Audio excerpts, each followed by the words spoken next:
پھر کیا خاک جیتے ہو؟ میری جیب میں اس وقت شام کی ٹیوشن سے ملنے والے چند روپے پڑے تھے۔ میں سیدھا وہاں سے کینٹین گیا اور سب سے بہتر برانڈ کی ایک ڈبیا اور ماچس لے کر دوبارہ ناساز کے پاس آیا اور سگریٹ اور ماچس اس کی ہتھیلی پر رکھ دیے۔ وہ سگریٹ دیکھ کر چونک سا گیا۔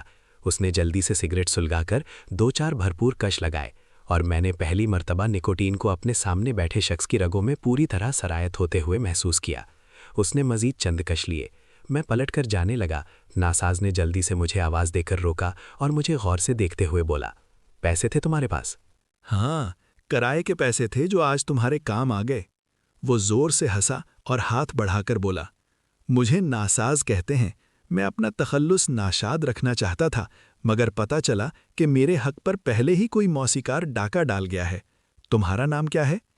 میں نے اٹکتے ہوئے اپنا نام بتایا، پری زاد۔ ناساز نے زور سے واہ کہا، نام تو بڑا شاعرانہ رکھا ہے پیارے۔ زندگی میں پہلی مرتبہ مجھے کسی کے لہجے اور نظر میں اپنا نام سن کر طنز اور تمسخر کی جھلک نہیں دکھائی دی۔ یہ میری اور ناساز کی دوستی کی ابتدا تھی۔ میری زندگی کا پہلا دوست جس سے بات کرتے ہوئے میری زبان لڑکھڑاتی نہیں تھی، نہ ہی مجھے ٹھنڈے پسینے آتے تھے۔ سگریٹ اس کی زندگی کا ایک ایسا لازمی جزو تھا کہ کبھی کبھی مجھے یوں محسوس ہونے لگتا تھا جیسے ناساز سگریٹ کو نہیں، سگریٹ دھیرے دھیرے ناساز کو پی رہا ہو، نگل رہا ہو۔ وہ مجھ سے عمر میں 5-6 سال بڑا تھا، مگر اپنی باتوں سے وہ کوئی بوڑھی روح دکھائی دیتا تھا۔ چند ہفتوں بعد شہر کے تمام مردانہ اور زنانہ کالجوں کے درمیان تقریری مقابلے ہوئے تو ناساز کا جادو سر چڑھ کر بولنے لگا۔ میں ایسی تقریبات میں جانے سے حتی الامکان گریز کرتا تھا، مگر وہ فائنل مقابلے کی تقریب میں مجھے کسی طرح زبردستی پکڑ کر لے گیا۔ ہال میں ایک جانب ہمارے کالج کے لڑکوں کی نشستیں لگی ہوئی تھیں اور دوسری جانب لڑکیوں کے کالج کی طالبات بیٹھیں اپنی کالج کی مقررہ کی حوصلہ افزائی کے لیے شور مچا رہی تھیں۔ میں ایک کونے میں سکڑ کر بیٹھا رہا۔ ناساز میں اپنی دھواں دھار تقریروں سے ماحول گرما دیا، مگر نہ جانے آخری مرحلے پر وہ پسپا کیوں ہو گیا اور لڑکی نے پہلا انعام جیت لیا۔ میں نے باہر نکلتے ہی اس سے براہ راست اپنے اس خدشے کا اظہار کر دیا کہ وہ جان بوجھ کر ہارا ہے۔ ناساز دھیرے سے مسکرایا، تم اگر دھیان سے دیکھتے تو تمہیں پتہ چلتا کہ میں جیت گیا ہوں۔ زندگی میں ہر بازی اول اور دوئم نمبر سے نہیں ناپی جاتی۔ پھر اس نے مجھے غور سے دیکھا، تم نے کبھی کسی سے محبت کی ہے پری زاد؟ پل بھر کے لیے مجھے یوں محسوس ہوا کہ ناساز بھی باقی سب لوگوں کی طرح میرا مذاق اڑا رہا ہے، مگر مجھے اس کی آنکھوں میں اس کے سوال کی سچائی دکھائی دی۔ میں نے سر جھکا کر دھیرے سے جواب دیا، مجھ سے بھلا کون محبت کرے گا؟ کیوں؟ تم سے محبت کیوں نہیں کی جا سکتی؟ میں چپ رہا۔ ناساز نے نصیحت کی، شعر یاد رکھا کرو، صنف نازک پر بڑا اچھا اثر پڑتا ہے اچھے شعروں کا۔ پھر کچھ سوچ کر بولا، منیر نیازی کو پڑھا کرو اور اس کی ایک نظم تو زبانی یاد کر لو۔ ہمیشہ دیر کر دیتا ہوں میں، کوئی وعدہ نبھانا ہو، کوئی آواز دینی ہو، اسے واپس بلانا ہو، ہمیشہ دیر کر دیتا ہوں میں۔ کسی کو موت سے پہلے کسی غم سے بچانا ہو، حقیقت اور تھی کچھ، اس کو جا کر بتانا ہو، ہمیشہ دیر کر دیتا ہوں میں۔ میں نے جلدی جلدی ساری نظم اپنی کاپی میں نوٹ کر لی اور اسی وقت اس کا رٹا بھی لگا لیا۔ بس اب یاد رکھنا کہ تمہیں اپنی گفتگو کے دوران کسی نہ کسی بہانے یہ نظم دہرانی ہے۔ میں تمہیں چند اور اثر انگیز غزلیں اور نظمیں بھی یاد کرا دوں گا، کیا سمجھے؟ میں نے جلدی سے کسی بچے کی طرح سر ہلایا۔ مجھے یاد آیا کہ ناہید کو بھی شعر و شاعری سے کافی گہرا لگاؤ تھا اور شاید ماجد کو بھی بہت سے شعر یاد تھے۔ ناہید کا خیال آتے ہی میرے گال میں شدید جلن کا ایک احساس ہوا۔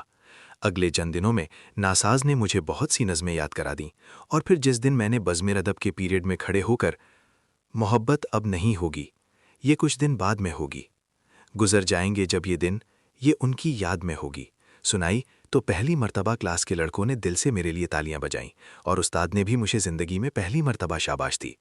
ناساز کی کہی ہوئی بات سچ ثابت ہو رہی تھی۔ لوگ میری بات غور سے سننے لگے تھے۔ میرے دل میں ایک عجیب سی خواہش انگڑائیاں لینے لگی کہ کبھی کالج میں پہلے کی طرح لڑکے اور لڑکیوں کے اداروں کا مقابلہ ہوا اور میں بھی اسٹیج پر جا کر ناساز کی طرح کچھ پڑھوں۔ میں نے سارے بڑے شاعروں کو تقریباً حفظ کر لیا اور مجھے کالج کی بزم ادب کی ٹیم میں بھی شامل کر لیا گیا تھا۔ اس کوشش میں میرے اندر بھی چھوٹا موٹا شاعر پلنے لگا تھا۔ میری باتوں میں شاعری کا رنگ جھلکنے لگا۔ ناساز کسی منجھے ہوئے استاد کی طرح میری شاعرانہ تربیت کر رہا تھا۔ وہ کہیں سے بھی اچانک نازل ہو جاتا۔ یہ کیا غالب اور میر کے رٹے لگاتے رہتے ہو؟ آج کل کی لڑکیاں اتنی مشکل شاعری بھلا کب سمجھتی ہیں؟ احمد فراز کو پڑھا کرو، اور ہاں، کبھی کبھی ساحر لدھیانوی کو دہرانے میں بھی کوئی حرج نہیں ہے۔ ساحر کو تو جانتے ہو نا، میں پل دو پل کا شاعر ہوں، پل دو پل میری کہانی ہے والا۔ اور ہاں، کل سے تمہیں یہ دہراتے رہنا ہے، میں اور میری تنہائی اکثر یہ باتیں کرتے ہیں، تم ہوتیں تو کیسا ہوتا، تم اس پر کتنا حیراں ہوتیں۔ میں دبے لفظوں میں ناساز کو یہ سمجھانے کی کوشش کرتا کہ جس کسی ایک کے لیے وہ مجھ سے یہ ساری مشق کرا رہا ہے، اس ایک کا تو میری زندگی میں کوئی وجود ہی نہیں ہے، پھر یہ تیاری کس کام کی؟ مگر ناساز بھلا میری کب سنتا تھا۔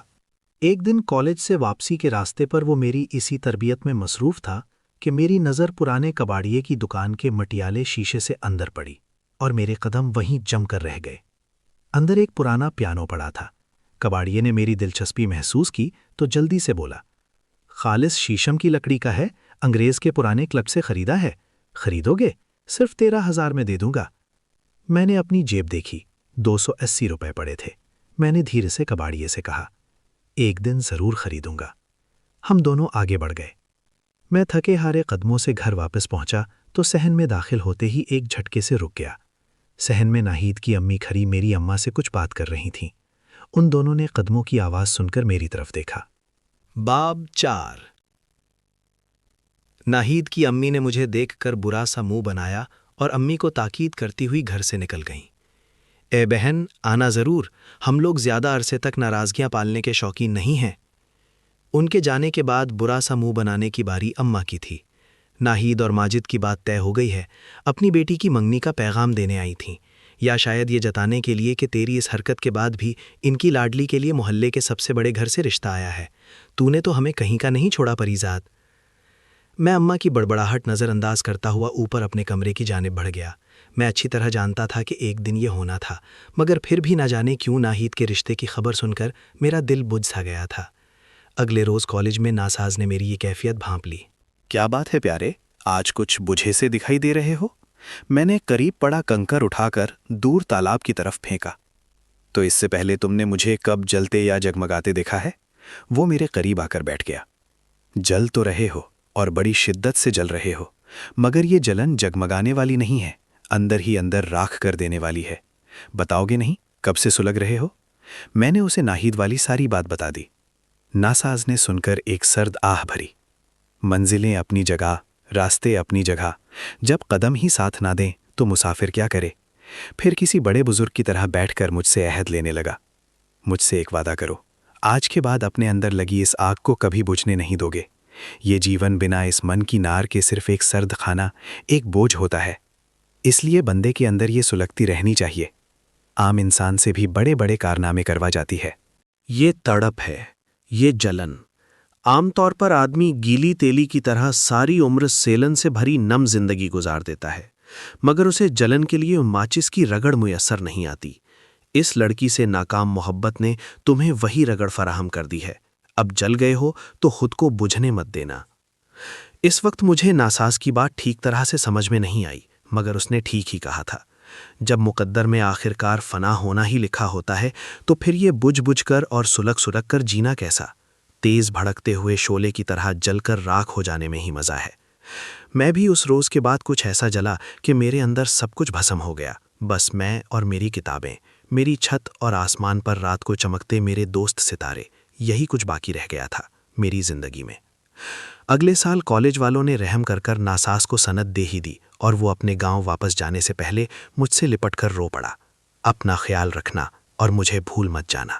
میں بھیگی پلکوں کے ساتھ ریلوے اسٹیشن پر اس کی گاڑی کو چھوٹتے ہوئے دیکھتا رہا اور بوجھل قدموں کے ساتھ گھر واپس آ گیا۔ کالج کے فائنل ایئر سے قبل ہی پہلے ابا پھر اماں یکے بعد دیگرے چل بسے، اور مجھے پہلی بار یتیمی کا احساس اس وقت ہوا جب بھائیوں نے گھر کے خرچے میں ہاتھ بٹانے کا حکم صادر کر دیا۔ ان سب کی خواہش یہ تھی کہ میں یونیورسٹی میں داخلے کا ارادہ ترک کر کے کہیں کلرک یا چپراسی کی سرکاری نوکری پکڑوں تاکہ میرا بوجھ ان کے کاندھوں سے ہٹ جائے، مگر میں نے کسی نہ کسی طرح انہیں قائل کر ہی لیا کہ کسی سرکاری نوکری کے ملتے ہی میں تعلیم کا سلسلہ ترک کر دوں گا، تب تک میں شام سے رات تک 3-4 ٹیوشنز پڑھا کر گھر کا خرچہ بانٹ سکتا ہوں۔ میں اب وہ پہلے والا ناکام اور نالائق طالب علم نہیں رہا تھا۔ ناساز کی لگائی ہوئی آگ کی بھٹی میں تپ کر کندن ہو چکا تھا۔ کالج میں بھی فائنل میں میری تیسری پوزیشن آئی تھی۔ تعلیمی ادارے مجھے فخر سے اپنے ادبی پروگراموں اور مشاعروں میں مدعو کرتے تھے۔ میرا نام ایک ابھرتے ہوئے نوجوان شاعر کے طور پر شہر کے گلی کوچوں میں پھیل رہا تھا۔ لوگ میری سوچ اور لفظوں کی مدح سرائی سے باز نہیں رہ پاتے تھے۔ ہاں، اگر کچھ نہیں بدلا تھا تو میری صورت دیکھتے ہی لوگوں کا وہ بے اختیار تاثر، جسے کوئی نہیں چھپا سکتا تھا۔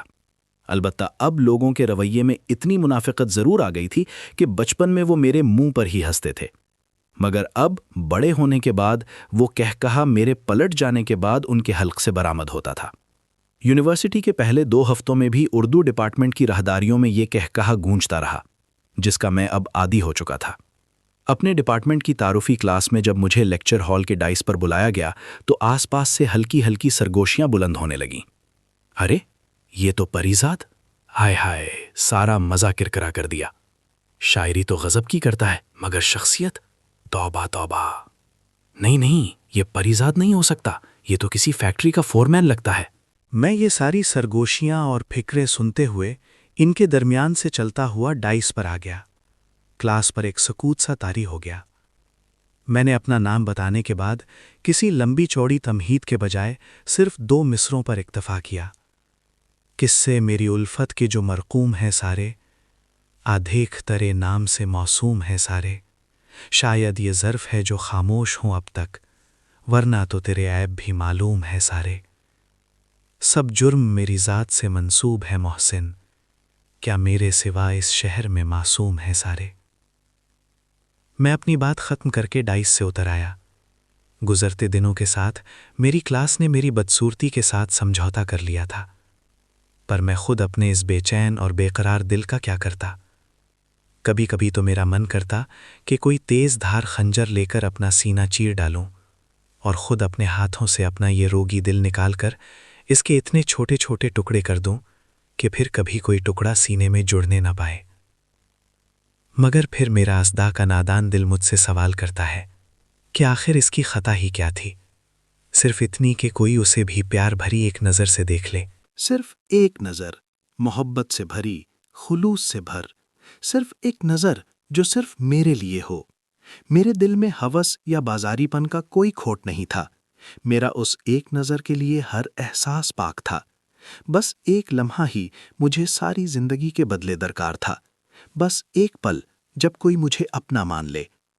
کیا یہ خواہش، یہ تمنا، یہ آس اسی قدر گراں، مشکل یا ناممکن اور ناجائز تھی کہ میں اس کے اپنے اندر جاگ اٹھنے پر ساری زندگی خود کو ہی ملامت کرتا رہوں، خود کو مار ڈالوں؟ آخر یہ دنیا ایسی ہر نظر خوبصورتوں کے لیے کیوں بچا رکھتی ہے؟ کیا مجھ جیسوں کے لیے قدرت کے کشکول میں ایسی ایک نظر کی بھیک بھی نہیں تھی؟ میرے بس میں ہوتا تو میں اس دنیا کے تمام خوبصورت مردوں کو کسی دور 7 سمندر پار جزیرے میں قید کر دیتا، یا کاش ہمارے ہاں دیگر فیشنوں کی طرح خوبصورت ماسک چہرے پر چڑھا کر باہر نکلنے کا رواج ہوتا تو میں اپنے لیے اس دنیا کا سب سے پیارا اور خوبصورت ماسک بنوا لیتا اور پھر کبھی اسے اپنے چہرے سے نہ اتارتا۔ اس روز بھی میں یونیورسٹی کی ایک سنسان راہداری سے گزرتے ہوئے کچھ ایسے ہی بے سروپا خیالات کا شکار تھا کہ اچانک مجھے اپنے عقب میں کسی لڑکی کی آواز سنائی دی۔ مسٹر پریزاد۔ میں نے رک کر دیکھا۔ انگریزی ڈپارٹمنٹ کا ایک ہینڈسم لڑکا حسام اپنے 2-3 کلاس فیلوز کے ساتھ میری جانب بڑھ رہا تھا۔ اسی گروپ میں ایک شولہ جوالا قسم کی لڑکی جینز اور کھلی شرٹ میں ملبوس ان کے ساتھ میرے قریب آ کر کھڑی ہو گئی۔ آپ اردو ڈپارٹمنٹ کے پریزاد ہیں نا؟ میرا نام حسام ہے، یہ باسط اور یہ ہماری دوست لبنا ہے، ہم تینوں انگلش ڈپارٹمنٹ سے ہیں۔ جی فرمائیے، حسام کے بجائے لبنا بولی۔ دراصل ہمیں آپ کی مدد چاہیے، ہم شیکسپیئر کا پلے سٹیج پر پرفارم کرنا چاہتے ہیں، مگر ہمیں اجازت اسی صورت میں ملی ہے کہ ڈرامے کا ایک باقاعدہ اردو زبان میں ترجمے کے ساتھ بھی پیش کیا جائے۔ کیا آپ ہمارے لیے ڈرامے کا ترجمہ کر دیں گے؟ میں نے ان تینوں کے متجسس چہروں پر نظر ڈالی۔ کوشش کروں گا کہ ترجمہ کر پاؤں۔ ویسے کس ڈرامے کا ترجمہ کرنا ہے؟ وہ تینوں خوش ہو گئے اور باسط جلدی سے بولا، اوتھیلو۔ ٹھیک ہے، آپ لوگ مجھے 3-4 دن کی مہلت دیں، میں ترجمہ کر کے آپ لوگوں کو اطلاع دے دوں گا۔ ان تینوں نے خوش ہو کر نعرہ لگایا، گریٹ! اور جاتے وقت تینوں نے مجھ سے ہاتھ ملایا۔ لبنا سے ہاتھ ملاتے وقت بڑی مشکل سے میں نے اپنے ہاتھ کی لرزش پر قابو پایا۔ تیسرے دن میں ترجمے کا پہلا ڈرافٹ لے کر انگلش ڈپارٹمنٹ میں حسام گروپ کی تلاش میں نکلا تو پتہ چلا کہ وہ سارا گروپ یونیورسٹی کے آڈیٹوریم میں ڈرامے کی ریہرسل کر رہے ہیں۔ میں چپ چاپ ہال میں داخل ہو کر آخری نشستوں پر بیٹھ کر ان کی ریہرسل دیکھنے لگا۔ ہال میں ملگجی سی نامکمل روشنی یا ادھورا سا اندھیرا چھایا ہوا تھا۔ صرف سامنے ہال کے سٹیج پر تیز روشنی رکھی گئی تھی۔ سبھی اداکاری کے بہترین جوہر دکھا رہے تھے، مگر ان سب میں لبنہ کی اداکاری کی چھاپ ہی الگ تھی۔ وہ بہت ڈوب کر اپنے مکالمے ادا کر رہی تھی اور سارا گروپ اسے تھوڑی تھوڑی دیر بعد خوب جم کر داد دے رہا تھا۔ خاص طور پر حسام کا بس نہیں چل رہا تھا کہ وہ اپنے جوش اور خوشی کا اظہار کیسے کرے۔ لبنہ ایک منجھی ہوئی اداکارہ کی طرح آخری سین میں ہیروئن کی موت کا منظر پیش کر رہی تھی۔ میں خود اس کی اداکاری میں اس قدر کھو چکا تھا کہ اس نے جب آخری سانس لے کر سر ڈھلکایا تو میں بے اختیار اپنی جگہ پر کھڑے ہو کر تالیاں بجانے پر مجبور ہو گیا۔ ان سب نے چونک کر مجھے دیکھا اور سب زور سے چلائے، ارے یہ تم ہو پریزاد، آؤ سٹیج پر آ جاؤ۔ حسام نے باقی انجان لوگوں سے میرا تعارف کراتے ہوئے انہیں بتایا کہ میں ڈرامے کا اردو میں ترجمہ کرنے والا ہوں۔ میں نے لبنہ کو اس کی اداکاری کی داد دی تو وہ سر جھک کر بولی، نہیں، ابھی میں پوری طرح سے خود کو کردار میں نہیں ڈھال پا رہی ہوں۔ ہاں، مگر جب ہیروئن کی موت ہو تو اس وقت اس کے اوپر کچھ شعر یا کوئی غمزدہ نظم اوور لیپ ہونی چاہیے، تب ہم پورے ہال کو رونے پر ضرور مجبور کر دیں گے۔ انگریزی ڈپارٹمنٹ کے باقی کچھ طلباء جو اس ڈرامے میں حصہ لے رہے تھے وہ مجھے اس طرح دیکھ رہے تھے جیسے میں دنیا کا کوئی 8واں عجوبہ ہوں۔ وہ سب کے سب اونچے گھرانوں کے چشم و چراغ تھے۔ ان کے قیمتی لباس، کلون اور پرفیوم کی مہک، ہاتھوں میں پہنی قیمتی گھڑیاں اور بریسلٹ، اور ایک جانب بے پرواہی سے پھینکے گئے مہنگے بیگز اور جین جیکٹس میری سادہ سفید شرٹ اور 5 سال پرانی گھسی ہوئی پتلون سے بالکل بھی میل نہیں کھا رہے تھے۔ دراصل عمارت کی اپنی ایک خاص چکا چوند ہوتی ہے جسے کسی تشریح کی ضرورت نہیں پڑتی، اور غربت 7 پردوں میں بھی چھپی ہو تو اس کی شناخت چھپائے نہیں چھپتی۔ لبنہ کی کچھ انگریزی میڈیم ٹائپ سہیلیوں نے اسے کوہنی مار کر کچھ کہا اور سب زور سے ہنس پڑی۔ لبنہ نے مجھ سے نظر بچا کر ان سب کو انگریزی میں ڈانٹا اور اپنے رویے پر قابو پانے کی ہدایت کی۔ میں جانتا تھا کہ ان الٹرا ماڈرن لڑکیوں نے میرے بارے میں لبنہ سے کیا سرگوشی کی ہوگی۔ میں نے لبنہ کو بتایا کہ میں نے اوتھیلو کا ترجمہ کر لیا ہے اور اگر وہ لوگ چاہیں تو کل سے ہی اردو ڈرامے کی ریہرسل شروع کر سکتے ہیں۔ حسام نے مجھے بھی ریہرسل دیکھنے کے لیے آنے کی درخواست کی تاکہ میں ان کے تلفظ کی جانچ بھی کر سکوں۔ زندگی کی دوڑ میں ہم اردو میڈیم والوں کے پاس آخر میں صرف یہی ایک تلفظ ہی تو باقی رہ جاتا ہے، ورنہ کچھ بچتا ہے تو صرف کمتری کا وہ احساس جو ہمیں ساری عمر قدم قدم پر اپنے کسی اور ہی سیارے کی مخلوق ہونے کا ادراک دیتا رہتا ہے۔ رات کو جب میں کھلی چھت پر تاروں کی اوڑھنی کے نیچے لیٹا ڈرامے کے بارے میں سوچ رہا تھا تو مجھے لبنہ کی بات یاد آئی کہ اگر لڑکی کی موت پر کوئی نظم پس منظر میں اس آخری سین کو بھرے تو تاثر 2 بالا ہو سکتا ہے۔ اوتھیلو کے اختتام میں ہیرو کسی رقیب کی لگائی ہوئی شک کی آگ میں جھلس کر خود اپنے ہاتھوں سے ہیروئن کو گلا دبا کر مار دیتا ہے۔ پل بھر کی نفرت کا غلبہ ساری عمر کی محبت کو نگل جاتا ہے۔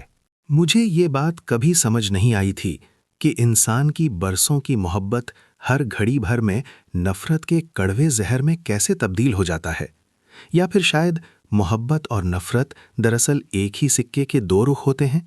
جذبات کے بازار میں دونوں کا مول یکساں رہتا ہے، مگر جب کسی انسان کو دوسرے انسان سے نفرت ہو جاتی ہے تو وہ اس سے وابستہ چیزوں، جگہوں، یادوں اور دوسرے سے جڑے معمولات سے بھی کیوں نفرت کرنے لگتا ہے۔ جس راستے پر کبھی 2 پیار کرنے والے ایک ساتھ چلے جاتے وہ راستہ کیوں ممنوع بن جاتا ہے۔ وہ ایک بینچ جہاں کبھی وہ ساتھ بیٹھے تھے، بارش میں گیلی سڑک کے کنارے کھڑا وہ گرم چائے والا جس کے ایک کپ میں ان دونوں نے ساتھ چائے پی تھی، وہ کتابوں کی پرانی دکان، پہلی ٹوٹی ہوئی چوڑی کا ٹکڑا، صفوں میں رکھا وہ سوکھا گلاب، پرفیوم کی خالی شیشی، اس کی دی ہوئی بچی وہ آدھی لپسٹک، ایک کھویا ہوا کف لنک، ایک ساتھ دیکھی ہوئی فلم کا ٹکٹ، وہ فٹ پاتھ پر بچھے پتے جس پر کبھی ساتھ چہچہاہٹ کی آواز سنی تھی، وہ پرانا بس سٹاپ، 23 نمبر کی وہ کھڑی بس، درخت کے نیچے کھڑا وہ لیمو پانی والا۔ بھلا ان سب چیزوں کا ان کی بدلتی محبت اور نفرت میں ڈھلتی اس کڑواہٹ سے کیا تعلق؟ ہم اس ایک شخص کی نفرت میں ان سب یادوں، باتوں اور جگہوں کو کیوں شامل کر لیتے ہیں؟ انسان کتنا ظالم ہے کہ معصوم یادوں سے بھی انتقام لینے سے باز نہیں رہتا۔ ڈرامے والے دن ہال کھچا کھچ بھرا ہوا تھا اور ساری یونیورسٹی اوتھیلو کو اردو میں جملے بولتے دیکھنے کے لیے جمع تھی۔ ہیروئن کی آخری سانس نکلنے سے پہلے پس منظر میں میری نظم کے بول گونج اٹھتے ہیں۔ سنو، تمہاری وفا پر گرچہ پورا یقین ہے، مگر بدلتی رتوں کے وار کا کچھ بھروسہ نہیں۔ سو گر کبھی ایسا ہو کہ تمہیں مجھ سے نفرت ہو جائے اور میری روح کی کومل پنکھڑیاں تمہیں کسی ببول کے مانند چبھنے لگیں، تو بیتے دنوں کو یاد نہ کرنا کہ یادوں کا زہر زخم کو بھرنے نہیں دیتا۔ ہاں مگر دیکھو، کبھی ان باتوں سے نفرت نہ کرنا جو ہم نے گھنٹوں ایک ساتھ بیٹھ کر کی تھیں، کہ باتیں تو معصوم رابطہ ہوتی ہیں اور کسی کم نصیب کی بے ربطی سے ان باتوں کا کیا لینا دینا۔ ڈرامے کے منظر میں اوتھیلو ہیروئن کے پاس پہنچتا ہے۔ رات ڈھل رہی ہے اور ہیروئن ڈیسڈیمونا سو رہی ہے۔ اوتھیلو اپنی محبوبہ کو جگاتا ہے اور سرد لہجے میں ڈیسڈیمونا سے کہتا ہے کہ وہ اپنی آخری دعا کر لے۔ اوتھیلو کی محبوبہ کی آنکھ میں آنسو بھر آتے ہیں اور وہ اپنے محبوب سے التجا کرتی ہے کہ وہ اسے آج رات جینے دے اور چاہے تو صبح مار ڈالے، مگر اوتھیلو کی آنکھوں پر شک کے کالے ناگ کس کر پٹی باندھ چکے ہیں۔ وہ ہیروئن سے کہتا ہے کہ اب بہت دیر ہو چکی۔ اور سنو میرے محبوب، کبھی ان رنگوں سے نفرت نہ کرنا جو مجھے بہت اچھے لگتے تھے، کہ رنگ تو روح کو اجالتے ہیں اور کسی کے مقدر کے اندھیروں سے ان رنگوں کا کیا لینا دینا۔ ڈیسڈیمونا آخری مرتبہ اپنے محبوب اوتھیلو کو بھیگی پلکوں سے نظر بھر کر دیکھتی ہے۔ اوتھیلو کے بھاری ہاتھوں کی انگلیاں اس کی نازک شہرک کو دبانا شروع کر دیتی ہیں۔ لڑکی سانس گھٹنے کی وجہ سے تڑپتی ہے اور بستر کی چادر نیچے گرتی ہے۔ اے میری وفا کے مالک، کبھی ان نظاروں سے نفرت نہ کرنا جو ہم نے ایک ساتھ دیکھے تھے، کہ نظارے تو قدرت کا حسن ہوتے ہیں اور کسی ہرمال اسیب کی بدصورت یادوں سے ان نظاروں کا کیا لینا دینا۔ اوتھیلو کی مضبوط گرفت میں اس کی محبوبہ کا دم تیزی سے بند ہو رہا ہے اور وہ بن پانی کی مچھلی کی طرح تڑپ تڑپ کر جان دے رہی ہے۔ اوتھیلو کی آنکھیں وحشت سے باہر کو ابل رہی ہیں اور وہ پوری قوت سے اپنی جان سے پیاری ڈیسڈیمونا کا گلا گھونٹ رہا ہے۔ تکلیف کی شدت سے اس کی محبوبہ کی انگلیوں کے ناخن اوتھیلو کے بازوؤں کی رگوں میں پیوست ہوئے جا رہے ہیں۔ لڑکی کا نازک بدن آخری مرتبہ زور سے کانپتا ہے۔ میرے ہم نفس، میری جان، بس مجھ سے اور صرف مجھ سے نفرت کرنا، کہ میری روح کی سیاہی سے ہی یہ چار سو اندھیرا ہے، میری بدصورتی سے ہی ہر رنگ پھیکا ہے، ہر منظر ویران ہے، ہر بات بے ربط اور جھوٹی ہے، ہر بے وفائی میرے نام ہے۔ سو بس مجھ سے ہی نفرت کرنا، کہ صرف میں اور فقط میں ہی تمہاری اس نفرت کے قابل ہوں۔ اوتھیلو کی محبوبہ اپنے محبوب کی گرفت میں تڑپ کر آخری ہچکی لیتی ہے اور اس کی روح قفس عنصری سے پرواز کر جاتی ہے، مگر مرتے مرتے بھی اس کی بے جان کھلی آنکھیں اپنے پیارے اوتھیلو کو ہی دیکھ رہی ہیں۔ لڑکی کا محبوب، اس کا قاتل اوتھیلو، اپنی محبوبہ کا سر گود میں لیے بیٹھا رو رہا ہے۔ سٹیج کا پردہ گر جاتا ہے۔ ڈرامہ ختم ہونے کے بعد چند لمحے تو سارے ہال میں سناٹا سا چھایا رہا اور پھر تالیوں کی گونج سے وہ شور مچا کہ تھمنے کا نام نہیں لیتا تھا۔ لبنہ راتوں رات سارے شہر کی یونیورسٹیز میں مقبول ہو چکی تھی۔ ڈرامے کی کامیابی کی خوشی میں اس نے اپنے گھر میں ایک پارٹی رکھی اور ہم سب کو تاکید کے ساتھ دعوت دی۔ میں نہیں جانا چاہتا تھا، مگر اس نے میری ایک نہیں سنی اور مجھے مجبوراً اس شام وہاں جانا ہی پڑا۔ گھر کیا تھا، پورا محل تھا۔ مغربی طرز کا ایک وسیع و عریض پھولوں بھرا باغیچہ، جس کے درمیان پریوں کے گھر جیسی ایک شاندار عمارت کھڑی تھی۔ پچھلی جانب سوئمنگ پول تھا اور پارٹی کا بندوبست وہیں کیا گیا تھا۔ موسیقی کا اہتمام بھی تھا اور جدید اصطلاح میں کہے جانے والے ڈی جیز لڑکے لڑکیوں کی فرمائش پر دھنیں بدل بدل کر بجا رہے تھے۔ لبنہ کہیں سے اپنی ماں کو کھینچتی ہوئی لے آئی اور ان سے میرا تعارف کروایا۔ قیمتی ساڑی میں ملبوس، سونے اور ہیرے سے لدی پھندی اس عورت نے مجھے غور سے دیکھا اور ہونٹ سکیڑ کر کہا، خوب، تو یہ ہیں پریزاد، انٹرسٹنگ۔ میرا جی چاہا لبنہ کے کان میں دھیرے سے کہوں کہ ایسے جانے کتنے مناظر میں اردو فلموں میں دیکھ چکا ہوں جہاں امیروں کی محفل میں غریب کو اس کی حیثیت یاد دلائی جاتی ہے۔ پھر مجھے خود اپنی سوچ پر ہنسی آ گئی۔ اتنے میں میرے عقب سے ایک بہکی ہوئی آواز بلند ہوئی، اخواہ،